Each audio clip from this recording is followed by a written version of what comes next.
Hello மக்களே, இந்த சாப்பாடு கீழே ஒரு கடையில் வாங்கினேன். இதோட விலை வந்து 45 ரூபா. 45 ரூபாய்க்கு உள்ள எவ்வளோ வச்சுருக்காங்க, என்னென்ன வச்சுருக்காங்கன்னு பார்க்கலாம் வாங்க. ஒரு சாம்பார் பொட்டலம் வச்சுருக்காங்க பாருங்கள். சாம்பார் பொட்டலம். அப்புறம் பார்த்தா பீட்ரூட் பொரியல். இது ரசம்னு நினைக்கிறேன், ஒரு பாக்கெட் ரசம்.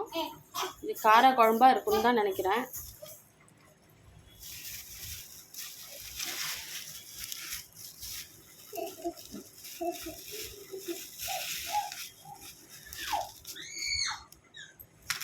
சாப்பாடு வச்சுருக்காங்க. இது மினிமம் எவ்வளோ இருக்குன்னு தெரியல பாருங்கள். சாப்பாடு, சாம்பார், வத்த குழம்பு. இது எந்த கடையில் வாங்கினேங்கிறது சொல்ல விரும்பலை. இதில் வந்து ப்ளஸ் ஒரு அப்பளம் வச்சுருந்தாங்க, குட்டி குட்டியாக இருக்கும்ல மோதிர அப்பளம். அது ஒரு 4-5 போட்டிருந்தாங்க. அது என் பொண்ணு எடுத்து தின்னுட்டா.